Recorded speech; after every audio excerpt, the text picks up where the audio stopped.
Olá, começando hoje mais um Inspire-se, programa este que teve iniciativa a Associação Empresarial e o CDL, que tem como propósito convidar pessoas, profissionais, empreendedores, acadêmicos, investidores, enfim, para que coloquem suas práticas, suas vivências, suas experiências ao conhecimento da sociedade.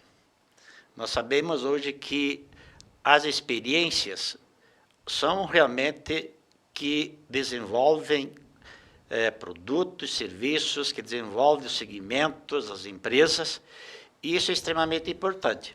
Então, nós temos a grata satisfação de estar recebendo aqui hoje o professor Sérgio Kuhn, professor que é da Universidade do TFPR, já há 6 anos.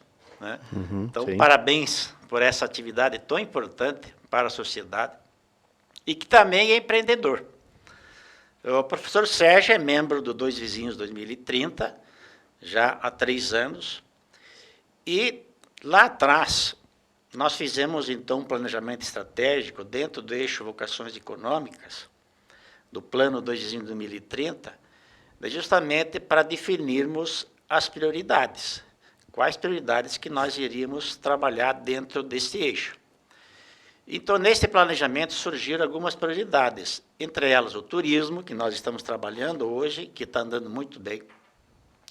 Estamos trabalhando também a questão do grupo de energias renováveis, que foi uma outra estratégia priorizada pelo grupo, do aplicativo APP, que é dos indicadores de Dois Vizinhos, que mostra aí a nossa evolução, nosso crescimento dentro do 2030. E também foi priorizada uma pesquisa de campo, que é conhecer o nosso agronegócio no campo. Qual a nossa situação, qual a nossa realidade. E aí, prontamente, o nosso professor Sérgio, junto com os acadêmicos da UTFPR, se disponibilizou a trabalhar e fazer esta pesquisa.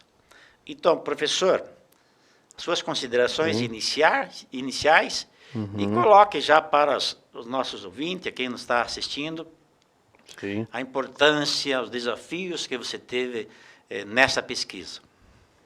Ok. Então, bom dia, inicialmente, né? Agradeço por participar dessa entrevista. Eu sou professor da UTF há 6 anos, mas me envolvo com a atividade rural já há mais de 40 anos. Por exemplo, também é filho de pequeno produtor rural e também desenvolvo atividade rural, mesmo dando aula. E, claro, esse trabalho aqui em Dois Vizinhos surgiu a partir de uma iniciativa mesmo ali dentro da UTF, em quem iria assumir esse trabalho que a CDV, né, CDL, Plano 2030, estava propondo para nós lá. Né? Claro, no final nós trabalhamos em quase 5, 6 professores, mas que vestiram a camisa, começamos em 2 e um semestre depois fiquei sozinho. Mas mantive esse trabalho, elaboramos um questionário que fomos amadurecendo e, assim por alto, nós temos 1.880 produtores rurais, né, famílias rurais, segundo o Censo Agropecuário, e nós pesquisamos aí praticamente em 3 anos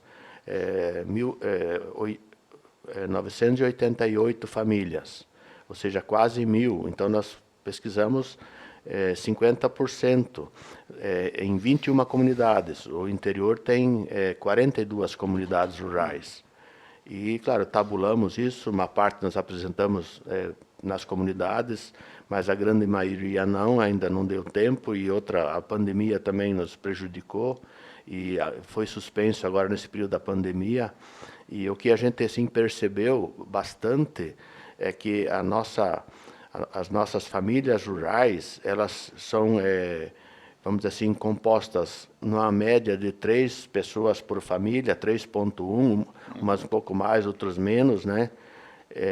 E as propriedades rurais são basicamente de pequenos produtores, dá para dizer assim, até 5 alqueires de terra dá quase 40% das famílias, e até 10 alqueires dá 70%, né, e 2% mais ou menos das famílias. Então, a gente também constatou que a condição econômica ela é um tanto difícil para muitas. A gente tem muitos que têm aposentadorias e pensão por morte, que na verdade é uma renda que vem também do governo federal, pelo INSS, e que garante uma renda mensal.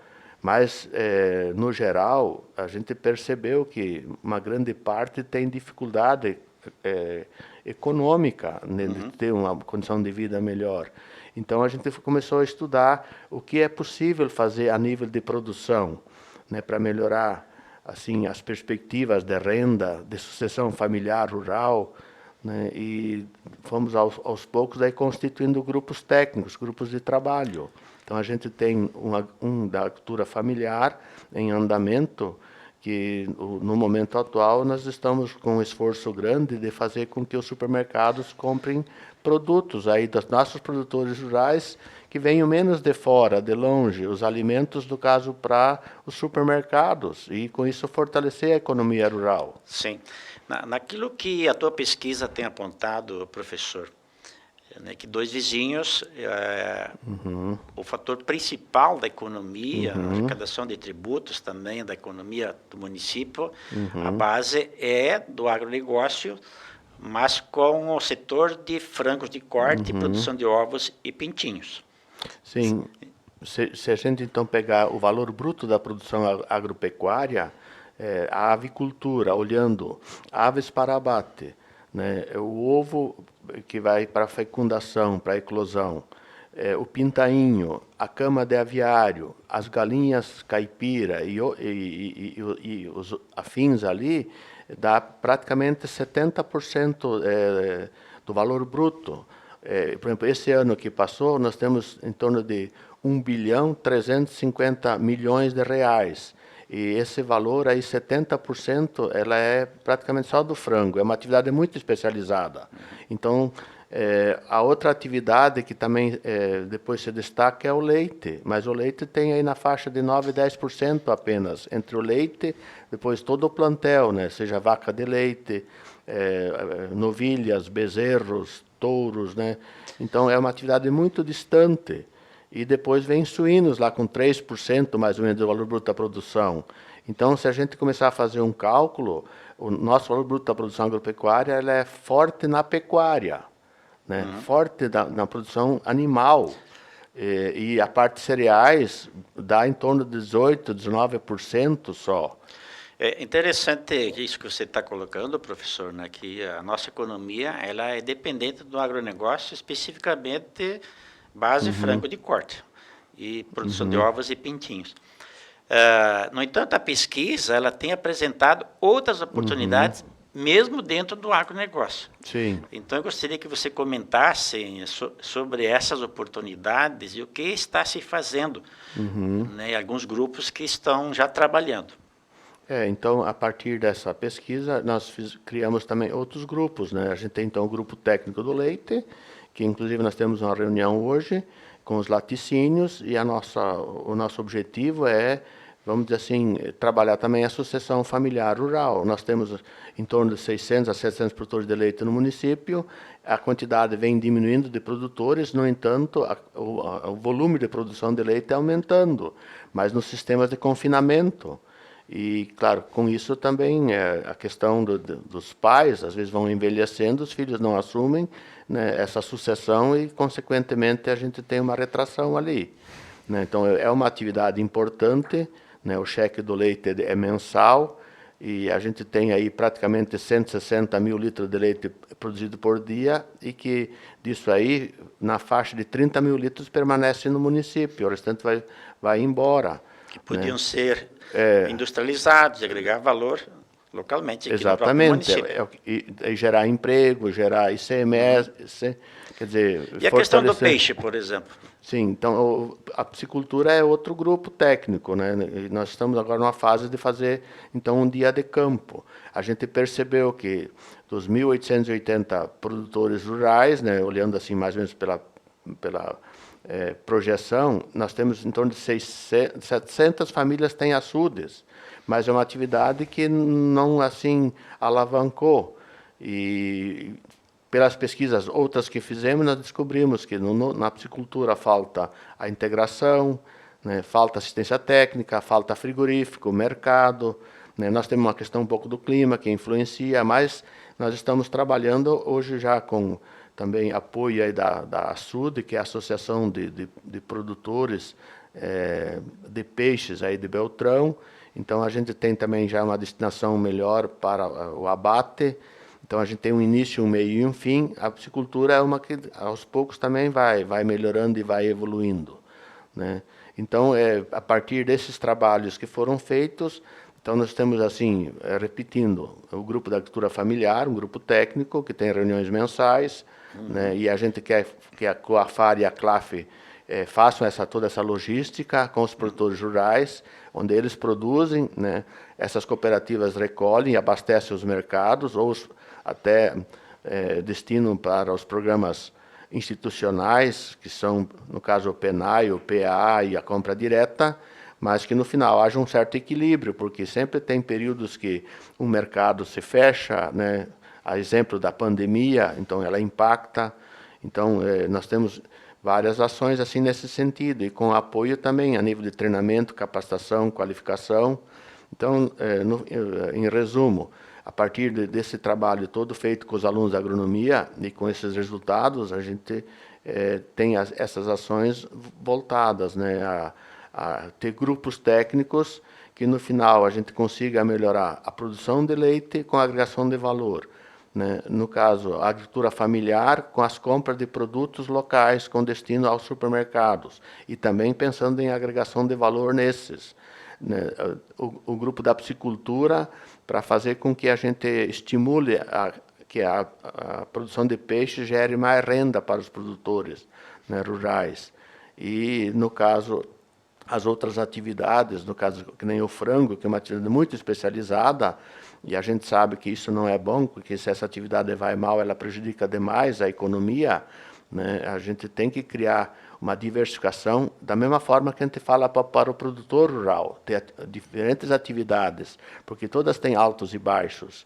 E o que a gente quer é, no caso, contribuir para manter o homem no campo, ter uma sucessão familiar rural, porque nós percebemos pelos resultados que 35% das famílias, os filhos vão assumir, né, a propriedade, 33% não sabem direito, né, o que vai acontecer, e quase 30% vão sair do campo. Os pais estão envelhecendo, tem pouca área de terra, os filhos não querem, né, já estudaram, já foram embora, não estão mais na propriedade. Então, a gente tem uma preocupação grande de fazer com que haja uma condição econômica melhor e de perspectivas e de forma diversificada. O que está mostrando aí a tua fala, professor, que como as pesquisas são extremamente importantes, né? Ela te permitiu você levantar uma série de informações, de dados, que nós particularmente desconhecíamos, entende? E a partir dessas informações, novos trabalhos foram implementados, e principalmente com essa ideia da diversificação da economia, mesmo dentro do agronegócio, e permitindo aí incrementar a economia municipal ainda mais. Então, isso é extremamente importante. E dentro do plano 2 Vizinhos de 2030, uma das ideias é justamente essa preocupação com a diversificação econômica. Nós precisamos criar um município sustentável, né? E da forma como o município está estruturado atualmente, realmente a gente não tem uma economia sustentável, entende? Então, nós precisamos, além, lógico, do agronegócio, começar a trabalhar a área de tecnologia, a área da indústria, da agregação de valor, enfim, para que o município, de fato, mantenha aí a prosperidade que todo mundo sonha e que é o propósito dentro do 2 Vizinhos de 2030. Então, professor, né, as suas considerações finais aí sobre essa pesquisa, o que você recomenda, o que você sugere, né, para a comunidade? Qual é a tua... Eu, assim, claro, gostaria de deixar aqui como mensagem, né, que todas as atividades têm altos e baixos, né, e que, no fundo, tem que haver, vamos pensar assim, uma perseverança nas atividades, mas incorporando tecnologias, novas formas de produção, né? E tem novos direcionamentos, que nem a produção orgânica, os sem agrotóxicos, é uma tendência, né, em que o IDR, a Emater, está insistindo, porque os próprios programas institucionais, o PA, o PENAI, a compra direta, exigem cada vez mais novas formas de produção. Nós estamos também atuando na agregação de valor, dando apoio, no caso, às agroindústrias. Nós temos 16 aqui, e com treinamento, com cursos. Nós queremos fornecer, então, também mais capacitação, qualificação. No caso do leite, estamos planejando fazer uma visita técnica à região de Carambeí e Castro para ver novas formas de produção e com mais recursos, né, tecnológicos em geral, né, tanto de raça, de alimentação, né, de formas de produção. E, então, para concluir, dizer assim que estamos integrados num plano maior, que é o 2030, focado na agricultura familiar e no agronegócio, para fazer com que a gente consiga ser hoje melhor do que ontem e amanhã melhor do que hoje, né? E que, no final, há necessidade de continuar estudando sempre e as suas atividades. A gente percebeu, até pelos levantamentos, né, que muitos não têm uma gestão de custo, despesa, receita, lucro, e, consequentemente, no final, trabalham como se fosse quase um saco sem fundo, pois não sabem direito, né, de onde que vem o resultado, ou se realmente tem um resultado positivo. Não tem gestão, não tem como... Não mede, né? Quem não mede não gerencia. Então, não tem negócio que funciona sem gestão. Então, assim, agradeço, né, por participar, né, um pouco com informações do que a gente está percebendo, do que estamos fazendo e para onde queremos, né? Queremos, assim, continuar contribuindo, né, e que os produtores rurais percebam novas oportunidades, né, e que, no final, nosso município, que está entre os 10 maiores em valor bruto da produção, continue avançando e, de preferência, diversificando-se em outras, né, atividades, ou então agregando valor naquilo que já tem, né, e com assim, a priorização dos produtos locais, né, que geram emprego, que geram renda, que geram impostos ou tributos, e que assim a gente consiga também avaliar o que está acontecendo e contribuir para que a gente avance para dias melhores e para a população em geral, que trabalha, que se esforça, que produz e que também vive as suas inseguranças, ainda mais quando falta apoio, assessoria, ou falta assistência técnica, ou outras formas, né, de facilitar a transferência de conhecimentos para a produção. Ok? Professor Sérgio, obrigado por aceitar o nosso convite.